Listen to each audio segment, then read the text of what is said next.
Welcome, everyone. I'm excited to kick off our journey today with a journey through words. This is our first slide, and it's all about exploring the elements of poetry. We'll be looking at what makes poetry special and the key components that come together to create it. So, get ready for an engaging look into the world of poetic expression.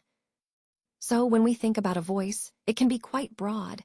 It might be a person, an animal, or even an object. And here's an interesting point. It's not always the poet or the writer who is talking to us. Sometimes, it's just that voice we hear inside our heads or the one guiding us through a decision. Think about it. Who is actually talking? Is it the speaker standing in front of you, or is it the voice inside your mind? That internal voice, the one that prompts you, questions you, or encourages you, is what we're referring to here. So, in this context, the key idea is that the voice we're discussing isn't necessarily external or obvious. It can be a silent narrator inside us, shaping how we perceive and respond to the world. And understanding who is talking, whether it's us or someone else, is fundamental to grasping the overall message of this presentation. Let's take a closer look at how we organize our content using stanzas and lines. Think of a stanza as a group of lines that work together, similar to a paragraph in writing. Each line is essentially a single word or a small group of words that contribute to the overall message. By structuring our content this way, we create natural pauses and emphasis, making it easier for our audience to follow and absorb the information. This approach also helps us highlight key concepts and ensures our message flows smoothly. Remember, the way we break down our content into stanzas and lines isn't just about formatting. It's about enhancing clarity and engagement. It connects seamlessly to our broader goal of delivering clear, impactful communication. Now let's look at this example. Does it stink like rotten meat? This sentence is a great way to introduce the idea of a simile. As you can see, it compares two unlike things, stink and rotten meat, using the word like. The key point here is that a simile is a figure of speech that makes a comparison between two different things, but it does so using like or as. This helps create a vivid image or understanding in the reader's mind. Throughout our presentation, you'll see that similes are a powerful tool to make descriptions more engaging and relatable. Remember, the main idea is that similes highlight similarities between two unlike things to add color and clarity to our writing. So on this slide, we see that the moon is described as a white sliver. What does that really mean? Well, it's a simple but vivid way to paint a picture of the moon's shape and color. When we say white sliver, we're emphasizing the thin, narrow shape, kind of like a tiny, glowing crescent in the night sky. It highlights how the moon appears to us, especially during certain phases, as a delicate, bright arc. This description helps us visualize the moon in a very poetic way.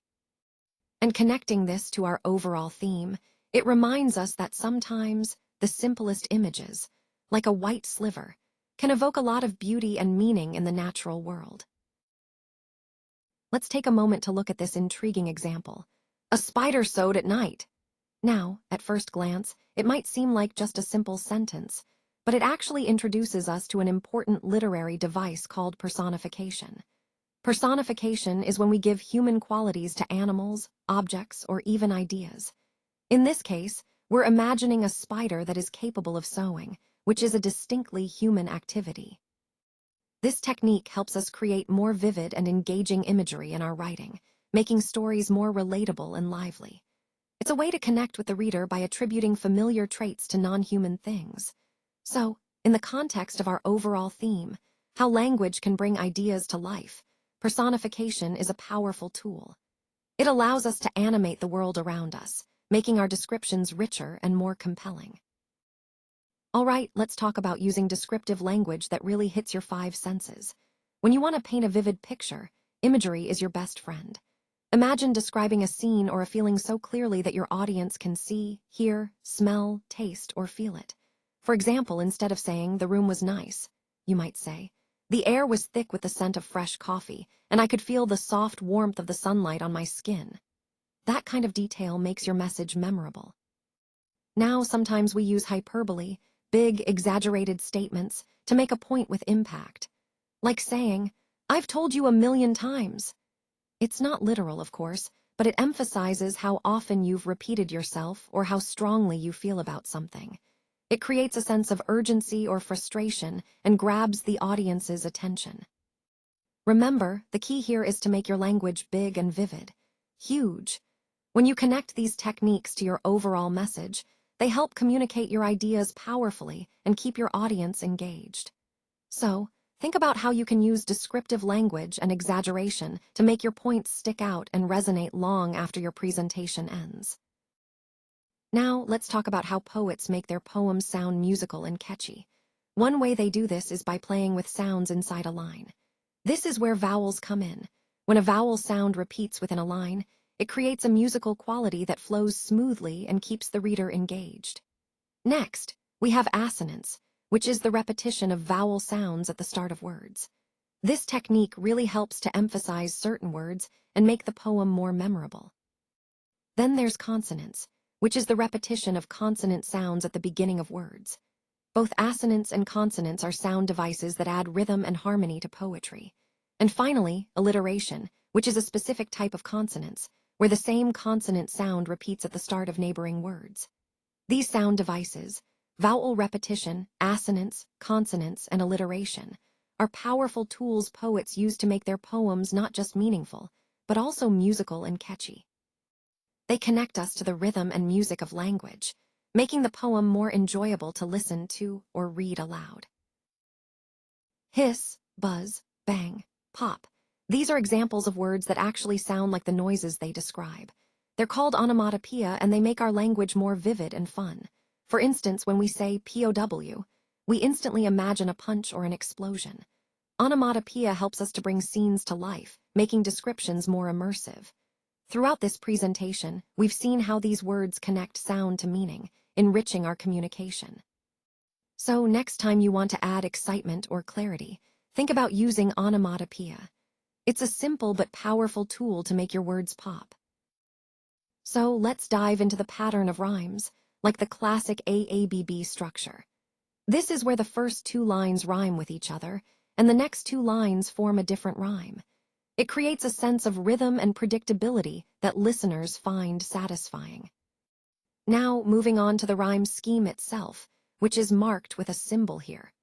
This indicates the end rhyme, the sound at the end of each line that ties the lines together and gives the poem or song its musicality. Then we have the end rhyme, also marked with a. This is the most common type of rhyme, and it's where the words at the end of lines match in sound, reinforcing the pattern and making the piece memorable. Next, there's internal rhyme, which is also indicated by a. This occurs when sounds are repeated within a single line, not just at the end. Internal rhymes add complexity and musicality to a piece, making it more engaging and enjoyable to listen to. Overall, understanding these rhyme patterns and schemes is key to appreciating how poets and songwriters craft their works. They use these devices to create flow, emphasis, and beauty, elements that are at the heart of the magic of rhyme. It's what makes a poem dance. When we talk about rhythm and meter, we're really diving into what gives poetry its musical quality. A regular, repeating pattern of rhythm is what keeps the poem lively and engaging. Now, meter is all about the beat created by stressed and unstressed syllables, that pattern that repeats throughout the poem. Think of it like the heartbeat of the poetry, giving it life and energy. Rhythm, on the other hand, is what makes that heartbeat feel natural and flowing. It's the heartbeat of poetry itself. When we combine rhythm and meter, we see how they work together to make poetry feel dynamic and alive. So, understanding these elements helps us appreciate how poems dance and connect with us on a deeper level. Now, let's talk about the attitude of the poet toward the subject. This is really about the poet's perspective or stance, whether they're serious, humorous, sarcastic, or perhaps something else entirely. Understanding this attitude helps us grasp the deeper meaning behind the poem. Next, we consider the tone. The tone is about the feeling or atmosphere that the poet creates through their words. It could be excited, calm, somber, or any number of emotions that set the mood for the poem. And then we have the mood, which is similar but a bit broader. Mood refers to the overall feeling or atmosphere that the poem evokes in the reader, shaped by the tone and the poet's attitude. Together, tone and mood work hand in hand to give us a fuller picture of the poem's emotional landscape. Recognizing these elements helps us better interpret the poet's message and connect more deeply with the work. Remember, when analyzing a poem, always consider how the poet's attitude and the tone and mood influence your understanding of the poem's overall theme.